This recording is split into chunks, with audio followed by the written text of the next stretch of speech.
Demos hoy algunos elementos para hacer el trabajo de la sombra. El primero, de todas maneras, es explicar otra vez un poquito por qué aparece la sombra y cómo se refleja algo, digámoslo, hacia afuera. Desde muy pequeño yo tengo una percepción muy especial de cierto tipo de personas, no son ni siquiera las más comunes, pero hay un tipo de persona que a mí siempre me llamó la atención, por ejemplo, entre mis profesores del colegio, sobre todo en el bachillerato, que mientras estaban explicando en el tablero yo decía, pero hay algo en este señor que no me permite como verlo como persona. Es como si estuviera todo oculto, como si solamente se limitara a explicar, por ejemplo, la formulita del álgebra o de lo que estuviéramos estudiando, pero como que no se dejaba de ninguna manera transparentar un poquito como persona, que cómo sentía, cómo vivía, que lo hacía sufrir, que lo hacía reír, que lo hacía estar bien, ¿no? Es una sensación externa que yo decía, no me parece, no lo juzgaba, digámoslo, como mal, ni me molestaba, ni nada, sino que simplemente decía, para mí no es creíble, porque no alcanzo a ver que sea auténtico lo que habla, y no alcanzo a sentir que lo que habla tiene que ver con él, que le importa de alguna manera. No alcanzaba yo a ver. Más adelante en mi trabajo, sobre todo en el trabajo que hacía para empresas, puntual, porque era básicamente mucho tiempo, hice convenciones de ventas, dirigí convenciones de ventas, entrenando vendedores, entrenando asesores comerciales. Entonces, de pronto me llamó mucho la atención, por ejemplo, un caso de una persona, uno de los gerentes, había dos gerentes en esa compañía de ventas. Uno de ellos era supremamente formal, de esos tipos de corbata, cachaco, todo como estructurado, ¿no? Y me llamaba mucho la atención porque él decía que para seleccionar vendedores él buscaba personas bien presentadas, que tuvieran una formación interesante, que hubieran estudiado algo, que fueran supremamente rigurosos en el cumplimiento de las rutas de visita de los clientes, en fin, inclusive muy rígido en la manera de evaluar, porque él decía, por ejemplo, no, yo evalúo al vendedor por el cumplimiento de presupuestos. Si está por debajo, es que no está trabajando bien. Si está por encima del presupuesto, fue que el presupuesto quedó mal fijado. O sea, como que sin ninguna más alternativa, sin ninguna otra óptica. Había al frente de ese otro gerente mucho más tranquilo, mucho más informal, mucho más humano para mí. Y por ejemplo, ante esa pregunta él contestaba, no, yo tengo muchas maneras de evaluar. Yo miro, por ejemplo, el crecimiento en las ventas de un mes a otro, comparo con los meses del año pasado, los meses equivalentes del año pasado, miro cómo está la relación con el presupuesto, por supuesto también, pero miro si hay o no campañas de promoción en ese periodo que estoy evaluando, miro si además la persona conoce, no solamente toma el pedido específico, sino si conoce el pensamiento del gerente y de los principales ejecutivos de la empresa que está asesorando o del cliente que está atendiendo. Si conoce más como, digámoslo, la persona, las perspectivas que tiene del negocio, cómo lo ve hacia el futuro, cómo lo concibe en sus planes, en fin. Entonces tenía muchos criterios para evaluar el desempeño de uno de sus vendedores. Pues me llama la atención es que este tipo formal, de corbata, muy serio, muy tata. Resulta que un día en una convención de ventas, empezando la convención, en un recinto, como decir, un recinto campestre dedicado a ese tipo de eventos, de pronto todos los meseros y toda la gente que atendía allí se hicieron una huelga, dijeron nosotros no trabajamos para esta empresa. Nos pusimos a averiguar y resulta que este tipo, el formal, había agredido a una de las muchachas que hacía el aseo en las habitaciones, sexualmente. Increíble, uno como que no cuadra esa imagen de formalidad, de rectitud, con un atraco, con una violencia, con un avance sexual indebido, porque no consulta jamás la voluntad de la otra persona. Entonces me llama la atención ese tipo de cosas. ¿Por qué? Porque la sombra justamente está formada por asuntos que nosotros reprimimos. Ese es el concepto que tiene Jung. Conceptos de cosas que nosotros conscientemente no quisiéramos tener, no quisiéramos poseer. Pero al reprimirlos, el asunto es que al reprimirlos entramos bajo el control de esos impulsos. Esos impulsos nos controlan mucho más de lo que nosotros podríamos hacer si somos conscientes de que tenemos ese impulso. Porque buscar en la sombra es buscar esos elementos que hemos reprimido y que muchas veces ni siquiera son malos, digámoslo, moralmente o socialmente. A veces son inclusive cosas muy buenas. Por ejemplo, gente que no tiene un contacto bien claro con sus intuiciones. Es que también ha borrado, ha reprimido todos los aspectos creativos de su ser. ¿Por qué? Porque en algún momento, cuando lo intentó, pudo haber recibido una descalificación muy seria y muy grave por parte de una persona muy importante, por ejemplo, de la madre o del padre o de alguien muy cercano que tuviera sobre él una influencia muy fuerte. Entonces, la búsqueda de la sombra no solamente es para integrar aspectos que a nosotros nos parecen vergonzosos o molestos o indebidos o antisociales o que no debemos por ningún motivo tener, porque buscamos perfeccionarnos siempre y sacar las mejores virtudes y buscar el lado mejor de nosotros. Pero ese buscar el lado mejor de nosotros a costa de ocultar tendencias naturales que nos surgen en forma espontánea del solo hecho de vivir, es incorrecto, es ponernos,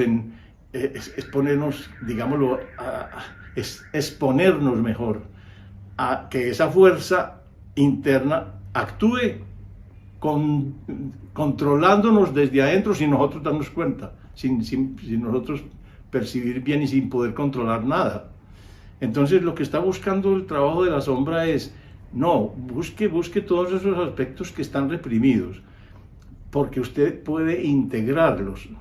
Integrarlos no es ceder a los impulsos, no necesariamente ceder, pero sí es admitirlos, Por ejemplo, si yo tengo celos de una persona, es importantísimo admitir que tengo celos de ella, ver los celos, verlos de frente, mirarlos, respetar que yo tenga esa especie de sentimiento. Otra cosa es que al ser consciente de ellos, yo puedo no actuarlos, yo puedo no ceder al impulso, por ejemplo, con una actividad agresiva o alguna cosa de esas ante la persona que tengo, o por ejemplo, ponerme a desvalorizar lo que hizo y ponerme a descalificarlo o alguna cosa así por el estilo.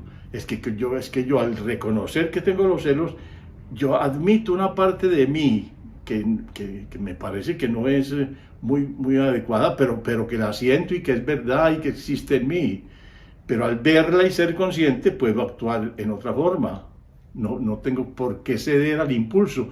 Y no se trata de eso, no se trata de contactar la sombra para darle libre rienda a los impulsos instintivos más primitivos que tengo en mi ser. No, se trata es de reconocerlos. Y lo que más me interesa a mí del trabajo sobre la sombra es que el resultado final es mucha más conciencia, es un ser con mucha más conciencia. Pero frente al ejemplo, a los ejemplos que les señalaba al principio, uno ahí mismo se da cuenta de qué persona es más auténtica, de qué persona es más íntegra, de qué persona es más capaz de estar en un momento dado, en cada momento, en lo que real y conscientemente decide. Así sea una cosa, porque es que a nosotros nos pueden tocar cosas muy tenaces, por ejemplo, nos puede tocar una guerra, pero si nos toca una guerra, el punto concreto es qué hacemos cuando nos encontremos frente al enemigo, porque se ha demostrado que hay muchas personas, que no disparan, que aunque estén armadas, no son capaces de disparar, no son capaces, no asumen la tarea que tienen que asumir. Y si no asumen, ¿qué les pasa? Pues esos son los que matan, esos son a quienes matan, quienes no se defienden, entonces, o quienes precisamente resultan presos, o en la antigüedad esclavos, pues, en fin. Esa es una cosa muy clara, porque es que no son capaces de ponerle el alma a cada cosa que están haciendo. Y mientras no lo puedan hacer, es porque no han integrado los aspectos, todos los aspectos que constituyen su ser. Porque nosotros somos también un ser biológico, no solamente somos seres espirituales o seres mentales, nosotros somos también seres biológicos. Entonces, para mí es muy importante el trabajo sobre la sombra. Una ayuda muy clave en ese trabajo es las personas que nos impactan, lo que nos impacta. Y tanto lo que nos impacta bueno como lo que nos impacta malo. Hay que estudiar las dos. Y yo digo que uno de los trabajos mejores sobre la sombra es cuando la gente anota claramente qué personas le han llegado, por qué le han llegado, y se detiene. Es muy bueno hacer la cosa escrita. Yo ya no la hago porque la hice muchos años, porque ya la hago mentalmente. Aquí yo no paso por alto una persona que me impacte, nunca, ni positiva ni negativa. Ahí mismo me quedo en ella, a ver por qué me pasa, porque no es el impacto, no es la otra persona, es lo que evoca en mí, porque lo que evoca en mí es muy seguramente algo de la sombra. Entonces, sobre todo, específicamente cuando es una aversión, cuando es una molestia que tengo ante la otra persona por su comportamiento. Que lo primero y más importante, el ejercicio más clave es cuáles son las personas que más rechazo. Ahí están las principales, digámoslo, las principales reacciones que hay que estudiar, porque son las más importantes, las más fuertes, las más... Y no están refiriéndose solamente a la persona allá, están refiriéndose a algo en mí que hace que yo rechace con tanta, digámoslo, con tanta violencia a veces, con tanta tenacidad, con tanta fuerza, un determinado comportamiento o una determinada actitud. Entonces, un listado de todo lo que me afecta, sobre todo lo negativo, lo que más me da aversión y molestia. Y luego me detengo a ver qué es lo que qué me está diciendo la sombra con esa irritación tan fuerte que tengo ante ese comportamiento, ante esa persona. Porque en principio es posible que sea muy parecido a lo que yo vea, lo que he reprimido en mí, a lo que yo estoy proyectando en el otro. Pero además me sirve para integrarlo y me sirve también para comprender un poco más al otro también. porque es que uno, desde que empiece a trabajar con la sombra, lo primero que avanza es en la comprensión del otro. Uno sabe que las personas también tienen sombra, como uno. Entonces, también le sirve para que haya una verdadera compasión dentro del corazón personal y en la mirada empática que uno pueda ejercer con el otro. Entonces, la ganancia es múltiple, pero sobre todo es en conciencia y en comprensión del otro. Todos los aspectos. Importantísimo. Entonces, la primera pregunta para trabajar con la sombra es: ¿qué me molesta más en las personas? ¿Y cuál es la lista de molestias y de personas que me impactan más negativamente? ¡Tarán! ¿Y por qué? Y enseguida se hace el trabajo de por qué, para buscar exactamente lo que hay dentro de uno, qué equivalencias y tal. Porque hay una cosa que es importantísima, y es que cuando uno empieza a mirar las otras personas, después de haber trabajado con uno tiende mucho más claramente a no juzgar, a ver realmente qué puede estar pasando con la persona. Y hay mucha más, como decía hace unos instantes, mucha más compasión, porque uno comprende que esa persona muchas veces ni siquiera está conscientemente actuando en esa dirección, sino que está impulsada desde un centro totalmente oscuro para él. Bueno, hay una segunda pregunta que puede ser muy interesante, y es: ¿hay alguna ocasión en que tú tuviste la certeza de saber alguna cosa, de haber concluido, de haber percibido una situación específica, y que después te diste cuenta que estabas totalmente equivocado? Por ejemplo, yo en algún momento dado en una de las empresas, en el comité de gerencia de una de las empresas que yo asesoraba, de pronto sentí como que me estaban descalificando. El gerente, la gerente en este caso era una mujer, y que los demás estaban apoyando esa descalificación de mi trabajo. Y me puse pero absolutamente enfermo, pues, prácticamente de esa apreciación. Cuando salimos y yo dije eso y se los comenté un poquito ya digámoslo, como en una relación más informal, me dijeron: pero ¿cómo así? Si todo lo contrario, estábamos admirando tu trabajo, valorándolo, y yo lo entendí totalmente al revés. Pero totalmente. Es que yo me asombraba, decía: pero ¿qué me llevó allá? ¿Qué temor hizo que yo deformara todas las expresiones que estaban haciendo para convertirlas de una valoración positiva en una tremenda descalificación y valoración negativa? Entonces, me puse a mirar y encontré un miedo generalizado en ese momento, que estaba asociado con el hecho de que estaba pasando una dificultad económica bastante estrecha.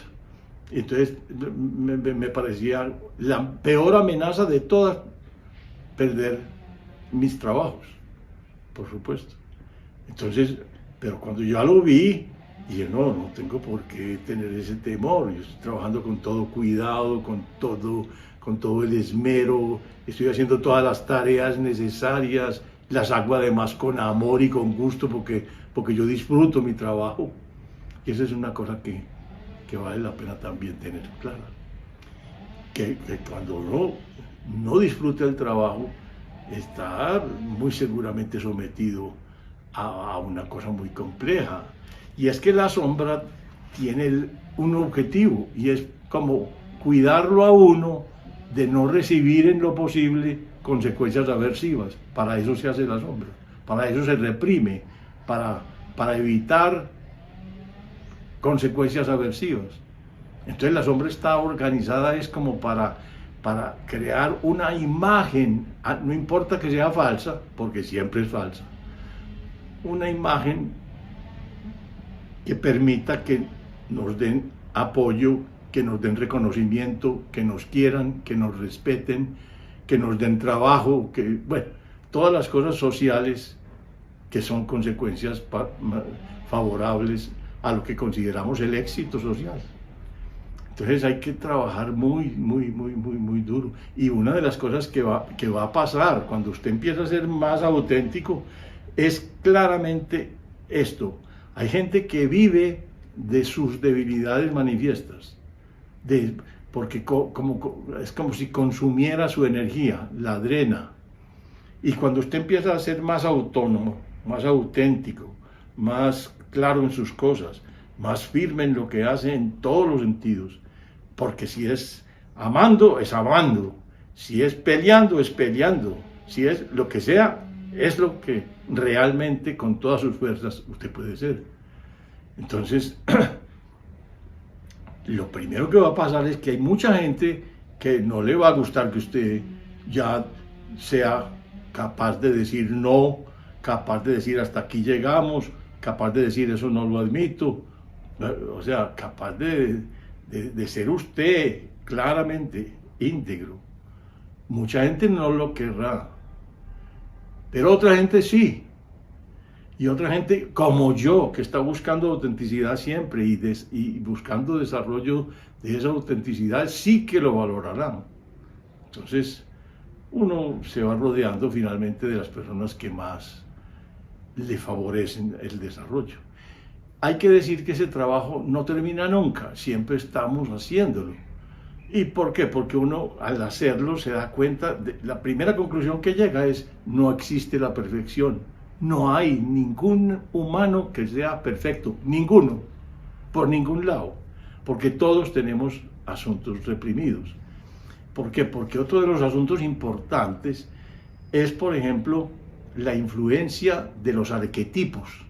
El primer arquetipo que nos influye es el arquetipo de la madre, porque en todas las culturas hay madres, y todas las madres tienen, digamos, en principio dos comportamientos. O hay una madre amorosa, cuidadosa, que nos apoya y que es como la responsable de nuestra seguridad emocional, porque nos apoya, nos transmite con claridad que nos ama y que nos cuida y que nos protege. Pero también hay unas madres absolutamente agresivas y absolutamente frías y absolutamente tiranas y absolutamente estilo Hitler. Eso también existe. Entonces, cuando uno crece en un ambiente así, uno es ya viejo, ya con más de 50 años y todo inseguro en la vida, todo inseguro porque no recibió esa protección, ese calor, ese cariño, y eso está ni siquiera desde el nacimiento, está desde el útero, pues que desde el útero uno recibe los miedos de la mamá. Yo estoy convencido de que en mi caso, lo más importante que recibí de ella fue su alegría. Ella cantaba muy lindo, muy hermoso, y cuando cantaba era como una de sus expresiones más libres y más genuinas y más potentes, porque cantaba muy bien y fuerte y poderosamente bien. Entonces yo siento en mi ser como si en el seno materno yo me deleitara claramente y me llegaran como las mejores hormonas y los mejores nutrientes en los momentos en que mi mamá, estando ella embarazada de mí, recibía esos efluvios de emoción positiva de su canto. Pero no siempre. O sea, una de las cosas que hay que revisar es la infancia, cómo fue la relación, sobre todo con ese arquetipo que es la madre, porque es demasiado importante y tenemos demasiadas cosas de ella. Y solamente cuando estamos ya más maduros, cuando estamos llegando siquiera, pues como digamos, a la mitad de la vida, ya bien adultos, es que podemos plantearnos qué pasa, qué tengo yo de mi mamá, qué tengo de ella, qué miedos recogí, qué esperanzas, porque es que la sombra de la madre también transmite anhelos incumplidos de parte de ella. Por ejemplo, una mamá que quiso estudiar, o que quiso trabajar y nunca pudo hacerlo porque tuvo que cuidarse, quedarse en la casa cuidando de la familia y organizando las cosas del hogar. Pero siempre conservó ese anhelo de estudiar y tal, y de pronto nosotros recogimos ese anhelo y lo estamos actuando sin que realmente sea el más importante para nosotros, pero lo estamos actuando. Es una inspiración, es una fuerza la que está actuando en nosotros. Y hay que reconocerla. ¿Para qué? Para no seguir lo que no es de nosotros, para entregar lo que no es de nosotros, para ser conscientes de que esas fuerzas existen en nosotros, pero que al actuar conscientemente nosotros no tenemos por qué seguirlas. Y eso es integrar. Yo creo que con eso podemos dejar el trabajo a que lo inicien, y por comentarios que me hagan al video, yo puedo tomar esos comentarios y ver si es necesario ahondar en algunas ayudas adicionales. Con todo mi corazón, nos vemos en el próximo.